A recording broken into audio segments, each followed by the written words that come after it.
Maternity ফটোশুটে শ্রীময়ীর সঙ্গে কাঞ্চন মল্লিক, কখনো বেবি বাম্প আগলে দেখা গেল অভিনেতাকে, তো কখনো অন্তঃসত্ত্বা স্ত্রীর কপালে চুমু দিচ্ছেন অভিনেতা। আপনাদের সবাইকে স্বাগত সিনে গসিপে। কিভাবে কাঞ্চনকে রাজি করালেন এ সমস্ত ছবি তোলাতে শ্রীময়ী, জানালেন সে সমস্ত কথা অভিনেত্রী একটি জনপ্রিয় সংবাদ মাধ্যমে। অভিনেত্রী বলেন, কাঞ্চন তো ফটো তুলতেই চায় না কিছুতেই, আমাকেও বলেছিল কি দরকার এসব করার, জানে তো আমি ঠিক ফটো সোশ্যাল মিডিয়া আপলোড করে দেবো, আর ও এসবের পুরোপুরি বিপক্ষে। আমি তো প্রতিদিন ছবিগুলো দেখতাম আর ভাবতাম কখন পোস্ট করব। কাঞ্চন আমার দিকে তাকিয়ে খালি বলতো একদম যেন এসব করার না হয়।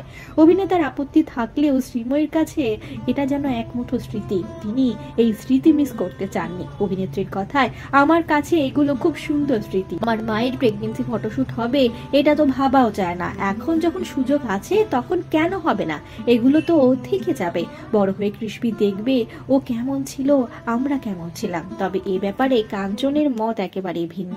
অভিনেতা নাকি বলেছিলেন, আমাদের বাবা মায়েরও ফটোশুট হয়নি, আমিও ফটো তুলবো না।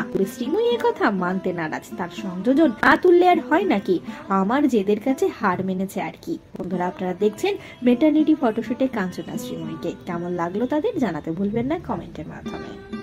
আমরা হলাম সিনে গসিপ, জুড়ে থাকুন আমাদের সঙ্গে, সাবস্ক্রাইব করুন আমাদের এই ইউটিউব চ্যানেলটি।